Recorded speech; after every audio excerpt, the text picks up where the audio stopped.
복 있는 사람은 악인들의 꾀를 따르지 아니하며 죄인들의 길에 서지 아니하며 오만한 자들의 자리에 앉지 아니하고 오직 여호와의 율법을 즐거워하여 그의 율법을 주야로 묵상하는도다. 그는 시냇가에 심은 나무가 철을 따라 열매를 맺으며 그 잎사귀가 마르지 아니함 같으니 그가 하는 모든 일이 다 형통하리로다.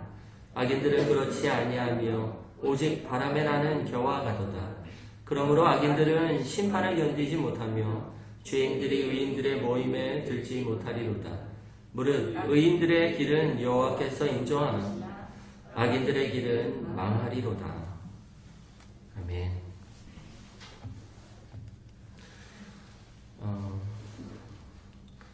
한 해를 시작하면서 한 해를 어떻게 보내야 할지를 이 말씀을 통해서 이렇게 살펴보기를 바랍니다. 한 해를 시작할 때 우리가 어떤 가지 마음가짐을 갖고 시작하는지는 굉장히 중요합니다.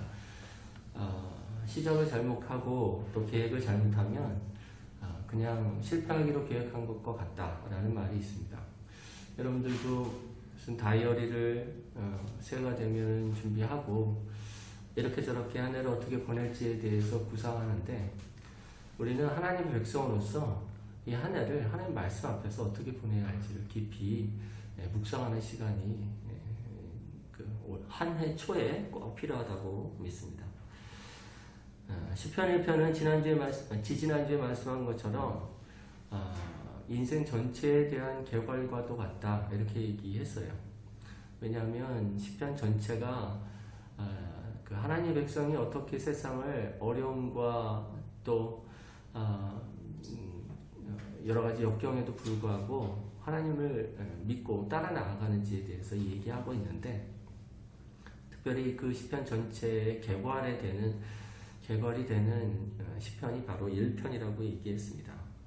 그렇기 때문에 1편은 인생 전체에 대한 그리스도인의 거대한 어떤 철학이라고 얘기해도 과언이 아닌 인생 지침이라고 얘기해도 과언이 아닌 그런 말씀이 될 겁니다.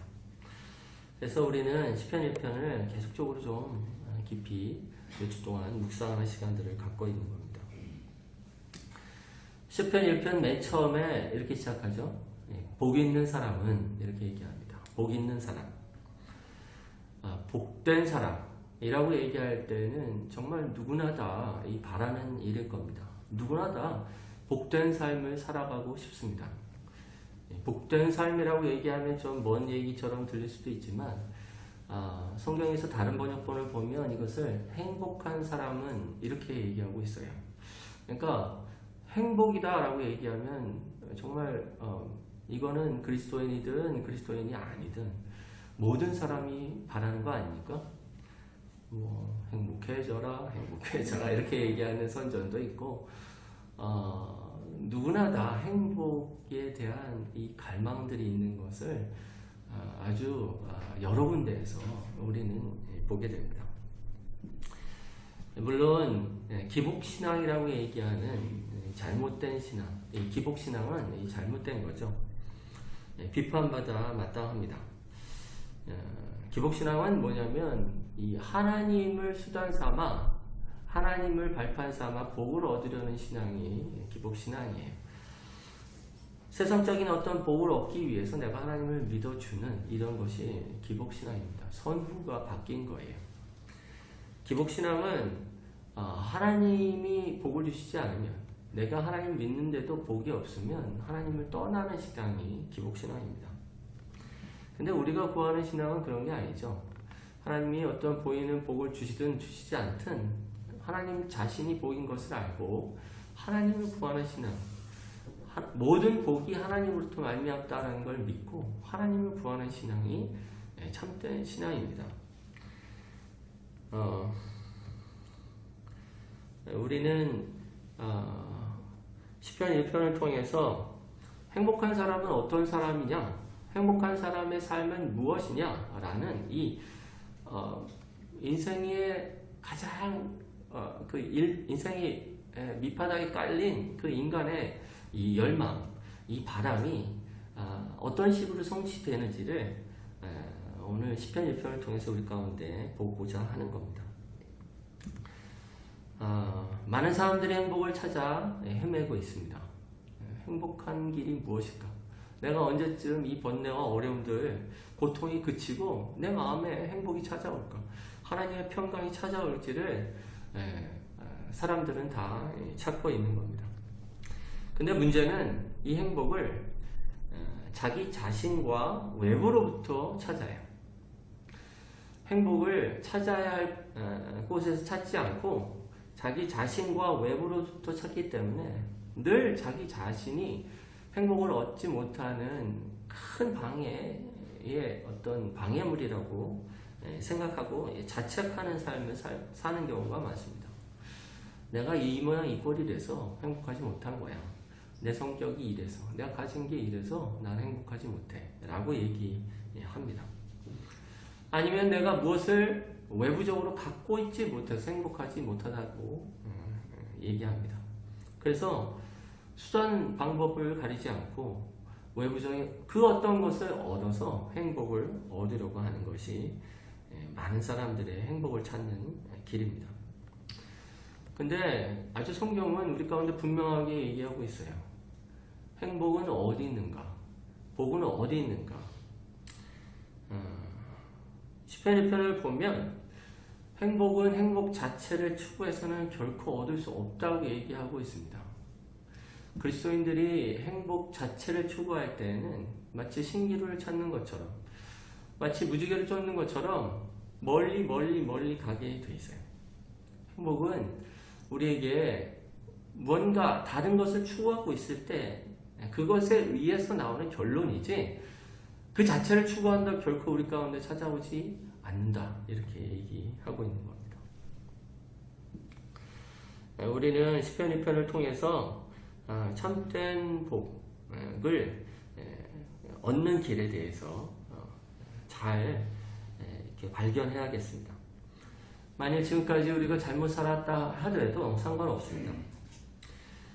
저는 주님 안에서의 한 날이 궁정 바깥에서의 첫날보다 더 낫다, 이렇게 얘기하는 다윗의 고백처럼 우리가 지금까지 어떤 삶들을 살았다 한다 할지라도 우리가 지금 그리고 우리 앞날이 만약에 하나님 나라 안에 하나님께서 요구하시는, 하나님 기뻐하시는 그 복된 자리 가운데 있기만 하다면 우리는 그 이전에 가졌던 모든 슬픔이나 고통을 다 이렇게 잊어버릴 정도의 그런 만족과 감사를 갖게 될 거라고 믿어요.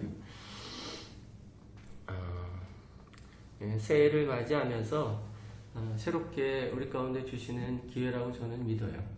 한 해를 시작할 수 있고 새로운 마음으로 또 새롭게 그려갈 수 있는 이 시간들이 정말 하나님 안에 거하여서 그 참된 자리, 복된 자리 가운데 거하여서 새롭게 시작하는 저와 여러분 되기를 주의 이름으로 축원합니다. 오늘 본문에서 복이 있는 사람과 그 악인들에 대한 아주 분명한 대비로서 한 비유를 얘기하고 있습니다. 성경은 우리 가운데 어떤 그림을 그려서 가르침을 전달해 주는 경우가 흔한데, 오늘 복 있는 사람은 마치 어떠어떠하고 또 악인은 마치 어떠어떠하다, 이렇게 얘기하면서 분명한 그림으로 우리 앞에 이렇게 보여주고 있어요. 복 있는 사람을 무엇으로 그리고 있죠? 복 있는 사람을 시냇가에 심은 나무와 같다, 이렇게 얘기하고 있습니다. 시내가 흐르고 시원한 바람이 부는 그 시내가에 나무가 우뚝 서 있는 그런 그림으로 그리고 있는 겁니다. 풍부한 열매를 맺고 풍성한 가지가 있고 풍성한 잎사귀가 있는 그런 나무로 복 있는 사람을 그리고 있습니다. 반대로 악인은 한 무더기의 겨, 바람에 나는 겨, 이 알곡이 털려나가고 껍데기만 남은 이 겨로 악인들을 얘기하고 있습니다. 하나씩 살펴보면 복 있는 사람부터 살펴보겠습니다. 4절을 보면 그는 시냇가에 심은 나무가 철을 따라 열매를 맺으며 그 잎사귀가 마르지 아니함 같으니 그가 하는 모든 일이 다 형통하리로다. 복 있는 사람에 대해서 설명하면서 복 있는 사람, 곧 의인을 시냇가에 심은 나무에 비유하고 있어요. 이 4절은 전체적으로 시제가 이렇게 엿보입니다. 세 가지 시제가 엿보여요. 과거, 현재, 미래가 보입니다.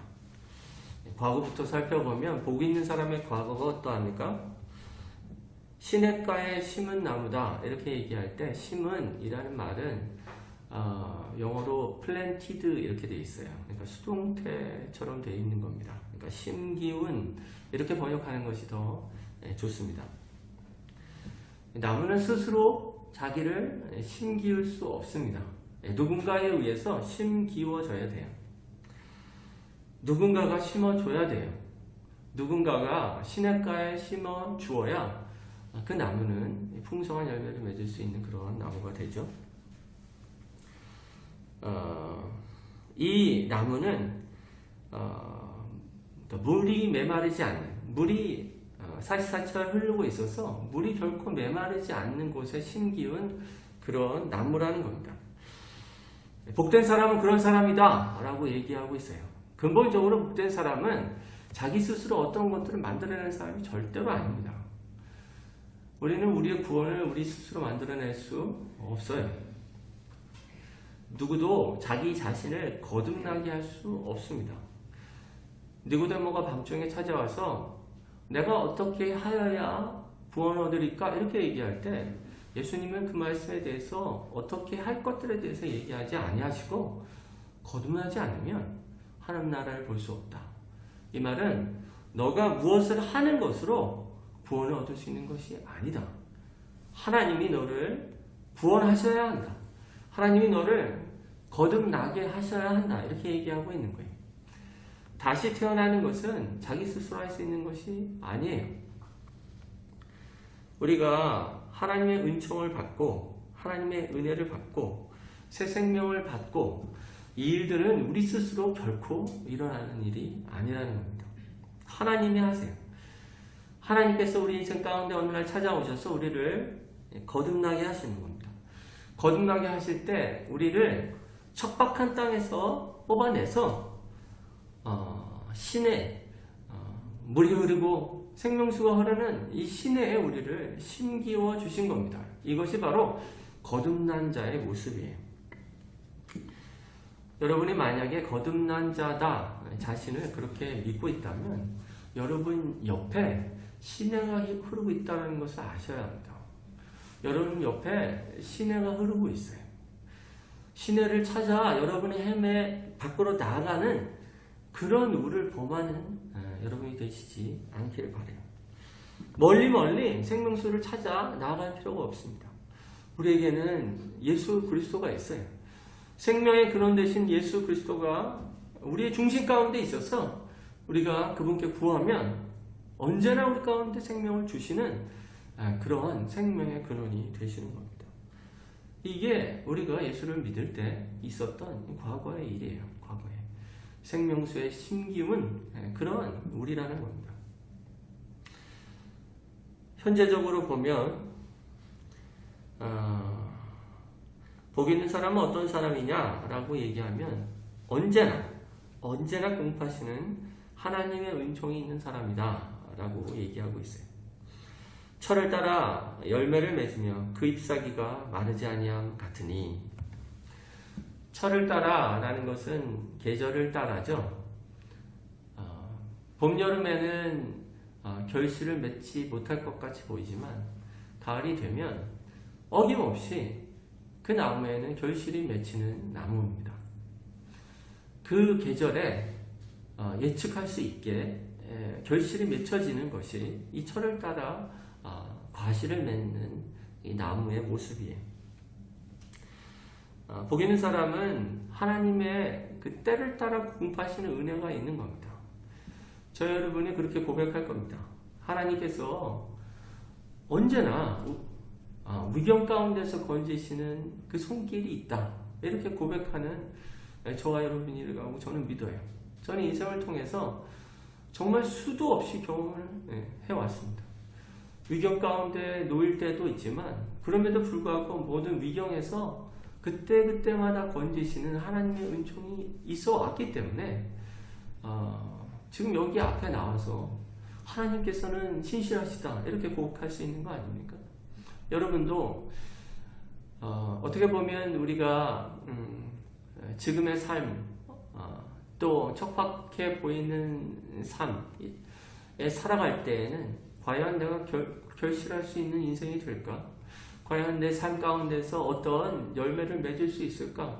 이렇게 의심할 때가 있을 수 있지만 하나님께서는 우리 가운데 때를 따라 계속적으로 은혜를 공급하여 주셔서 결국은 주님의 때에 결실을 맺게 해주신다는 것을 우리는 경험하고 또 경험합니다. 그 잎사귀가 마르지 않는다 라고 얘기할 때 잎사귀는 그 나무의 건강함을 얘기합니다. 좋은 나무는 풍성한 잎사귀를 갖고 빛을 받지 못하고 또 물이 없는 나무는 마른 잎사귀를 갖습니다. 근데 이 나무는 잎사귀가 마르지 않는 언제나 풍성한 잎사귀를 갖고 있다 라는 것은 마찬가지로 언제나 하나님께서는 이 복 있는 사람에게 때를 따라 공급하시는 은혜를 주신다라는 걸 말하고 있어요. 이것이 하나님이 복 있는 사람에게 현재 하고 계시는 일이에요. 미래의 일을 살펴보면 4절 마지막에 그가 하는 모든 일이 다 형통하리로다 이렇게 얘기해요. 복 있는 사람의 길을 뭐라고 얘기해요? 형통함이라고 얘기하고 있는 겁니다.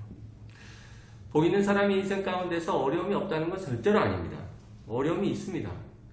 하지만 결국 하나님께서 형통함에 이르게 하신다라는 것이 복 있는 사람의 미래예요. 성경은 이 복 있는 사람을 의인이라고 이렇게 치환해서 얘기하는 경우가 많이 있어요. 복 있는 사람과 악인을 대비해서 얘기한다면 악인은 복 없는 사람이요 복 있는 사람은 의인이다 이렇게 얘기할 수 있어요. 근데 의인은 어떤 모습을 갖느냐면 시편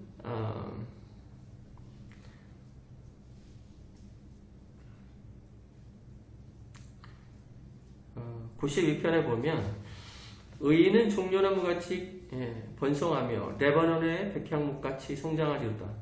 그는 늙어도 여전히 결실하며 진액이 풍족하고 빛이 청청하니 이는 여호와의 집에 심겼음이요 우리 하나님의 뜰 안에서 번성하리로다. 이렇게 얘기해요. 의인은 계속적으로 성장한다는 거예요. 레바논의 백향목같이 성장하고 종려나무같이 번성한다. 이것이 의인의 특성이다. 복 있는 사람의 특성이다. 이렇게 얘기하고 있는 거예요. 늙어도 결실하고 진액이 풍족하고 빛이 청청한 그 이유는 바로 하나님의 집에 심겼기 때문에 그렇다. 이 과실수가 시냇가에 심기운 것처럼 하나님의 집에 의인이 심기었기 때문에 이런 결실을 맺게 된다라고 얘기하고 있는 겁니다. 우리 잠언 말씀은 다 같이 한번 찾아봅시다. 잠언 4장 18절입니다.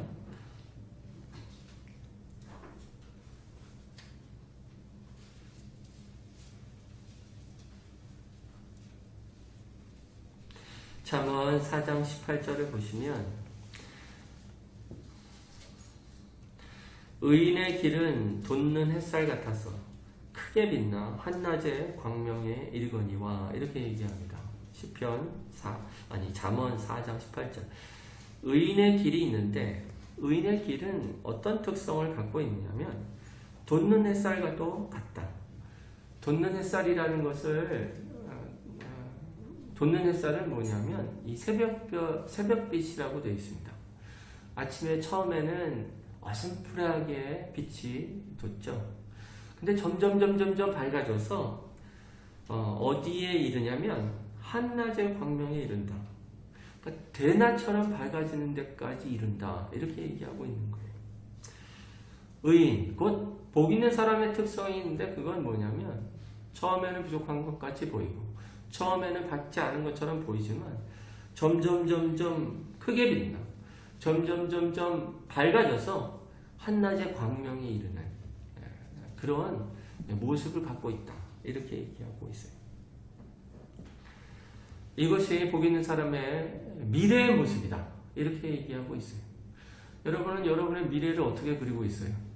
여러분은 여러분의 그리스도인으로서의 여러분의 인생의 앞날을 어떻게 그리고 있습니까? 여러분이 만약에 복된 사람이다 라고 믿으면 여러분의 앞날은 정말 하나님의 빛으로 가득한 주님의 백성이 될 것이라고 믿고 그 길을 따라 이렇게 따라 나가야 할 겁니다. 복 있는 사람의 과거, 현재, 미래가 다 나와 있어요. 과거에는 하나님께 심겨진 자이고 그의 현재에는 계속적인 하나님의 공파심이 있고 결국 이 복 있는 사람은 하나님의 그 풍성한 어떠하심을 드러내는 주님의 신실하심을 드러내는 그런 모습들을 갖게 될 것이다. 이렇게 얘기하고 있는 겁니다. 반면에 이 악인들에 대해서 5절에 나오죠. 악인들은 그렇지 아니하며 오직 바람에 나는 겨와 같도다. 심판을 그들 가운데에는 악인들을 어떻게 설명하냐면 바람에 나는 겨에 비유하고 있어요.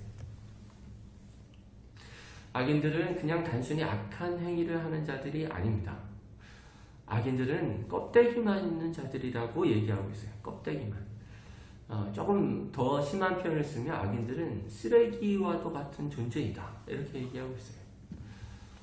겉모습은 뻔들을 수 있지만 내실은 없는.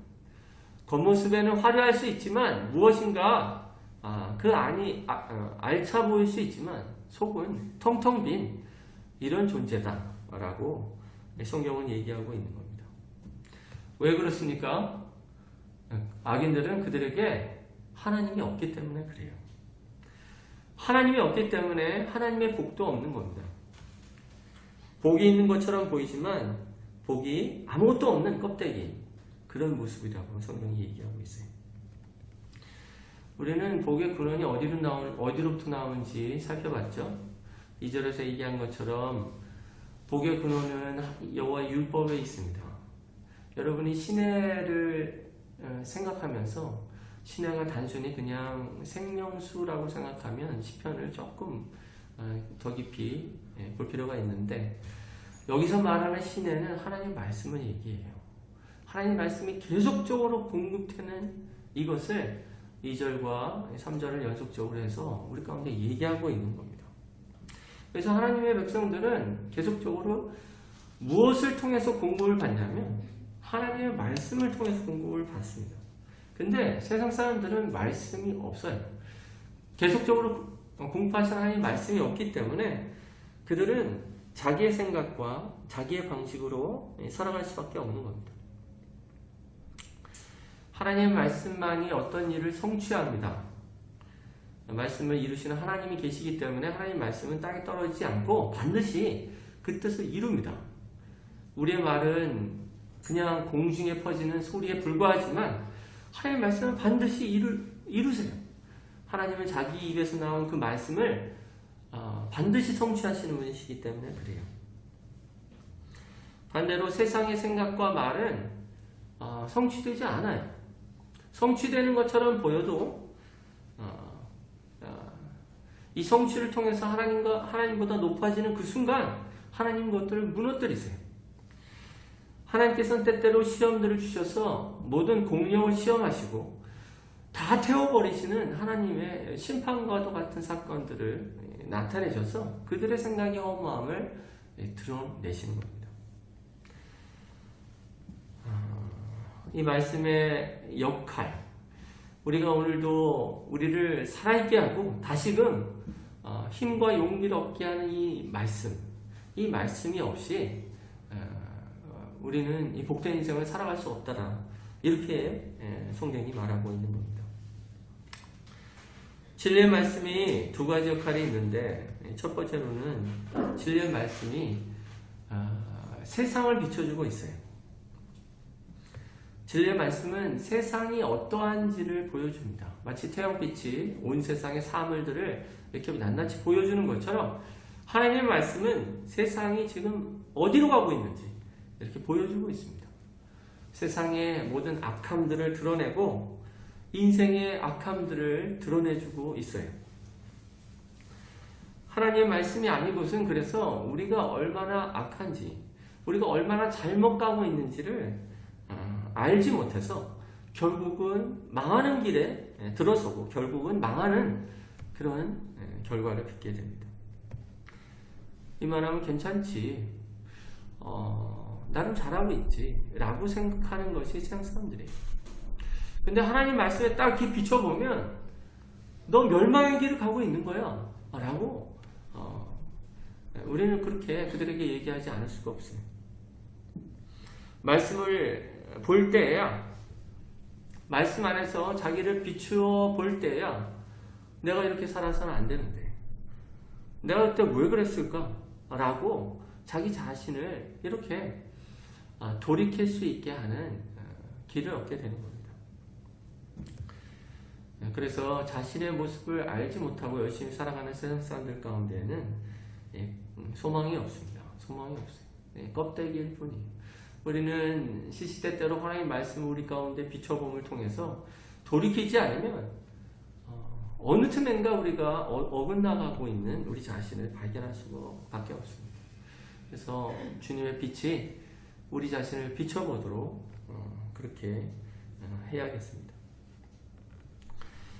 진리의 말씀은 세상 그리고 우리 인생을 비춰주고, 또 하나 진리의 말씀은 하나님을 비춰주고 있어요. 하나님을. 진리의 말씀을 통해서 우리는 드디어 믿음 안에서 하나님이 무엇을 하고 계신지를 보게 돼요.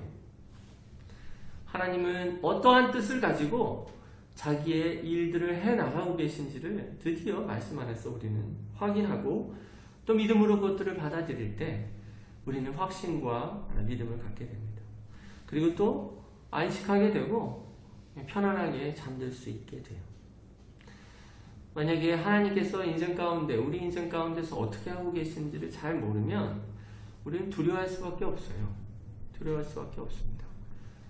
지금은 잘 되어도 내일은 어떻게 될지 모르기 때문에 우리는 두렵습니다. 그 교와 같다라고 얘기할 때 그들이 겉모습으로 무엇인가를 이렇게 포장해서 만들어가는 그런 인생같이 보이지만, 그래서 그 결을 산더미같이 놓아서 많은 수확을 얻은 것 같이 보이지만 한날 바람이 불면 그 모든 것들이 다 날아가서 아무것도 자신이 가진 것이 없는 인생인 것을 알게 되는 그런 사람이 되는 겁니다. 우리가 하나님의 말씀을 통해서 우리 자신을 비춰보고 또 하나님을 비춰볼 때, 하나님이 일하시는 것을 볼 때야 정말 알곡이 있는, 내실이 있고 정말 영원한 그런 삶들을 살아가도록 날마다 우리 자신을 이렇게 교정할 수 있게 되는 겁니다. 결론적으로 여러분이 만약에 거듭나지 않았다면 큰일입니다. 거듭나지 않았다면 복된 삶이다 라고 얘기하는 것과는 아주 먼 삶을 살아가고 있는 겁니다. 거듭나지 않았다면 그리스도 안에서 새 생명을 달라고, 내 영혼을 거듭나게 해달라고 기도해야 합니다. 주님은 자기에게 나와 구원을 찾는 자들 가운데 구원을 베푸시는 분이십니다. 자기가 빈 껍데기인 것을 알고 참 생명 되시는 주님을 구하는 자들에게 새 생명을 주시고 드디어 알고로 살아갈 수 있도록 인도하시는 분이세요. 한편으로 거듭난 인생이라면 그리스도께 더욱 심겨지도록 힘써야 합니다. 골로새서 2장 6절 7절 그러므로 너희가 그리스도 예수를 주로 받았으니 그 안에서 행하되 그 안에 뿌리를 박으며 세움을 받아 교훈을 받은 대로 믿음에 굳게 서서 감사함을 넘치게 하라. 세 번역으로 다시 한번 읽어드리겠습니다. 그러므로 여러분이 그리스도 예수를 주님으로 받아들였으니 그분 안에서 살아가십시오. 여러분은 그분 안에서 뿌리를 받고 세우심을 입어서 가르침을 받은 대로 믿음을 굳게 하여 감사의 마음이 넘치게 하십시오. 우리가 그리스도께 심기었다라는 것은 그리스도를 믿고 그리스도를 의지하고 그리스도를 사랑하고 그리스도를 닮아가려고 하고 어찌하였든 나의 모든 힘과 능력의 근원이 그리스도가 되게 하려는 것, 이것이 그리스도께 굳건히 심기운 자의 모습입니다. 환난이 있을 때, 어려움이 있을 때 뿌리가 깊이 내린 나무와 그렇지 못한 나무가 드러납니다. 평상시에는 우리가 우리의 신앙들이 어느 정도 있는 것 같이 보이지만 여러분이 어느 날 꽝 하고 차 사고가 나고 어느 날 큰 손실이 일어나거나 이럴 때 우리의 신앙이 흔들릴 때가 있어요. 과연 나는 잘 가고 있는지, 이런 묻지 않아도 될 쓸데없는 질문을 하기도 하고 하나님이 나를 버리셨나? 라는 말도 안 되는 마귀의 속삭임이 귓가에 들릴 때 이것을 떨쳐버리기가 어려운 자기 자신을 발견할 때가 있습니다. 그때 그리스도께 굳건히 박힌 그 뿌리를 깊이 내려서 굵은 가지와 잔뿌리가 풍성히 내린 이 뿌리를 가진 나무는 절대로 흔들리지 않고 주님의 사랑을 의심하지 않고 나를 향한 하나님의 그 계획이 선하시다는 것을 의심하지 않고 흔들림 없이 그 어려운 시간들을 잘 건너갈 겁니다. 우리가 한 해를 보내면서 때를 따라 때를 어떤지 못든지 언제든지 우리의 그 믿음이 이 생명수인 그리스도께 잘 박혀서 날마다 생명을 빨아들이고 또 여러가지로 주님께서 가르치는 여러가지 이 가르침이 우리에 있는 어리석음들을 제거하면서 돌뿌리와도 같고 우리 신앙을 가로막는 것들을 이렇게 가로막는 딱딱한 흙과도 같은 것들을 이렇게 제거하면서 그렇게 굳건히 서 있을 수 있는 그런 신앙이 되도록 날마다 하나님의 말씀 안에 거하는 우리 세종 나눔목교회 식구들 다 되기를 주의 이름으로 축원합니다.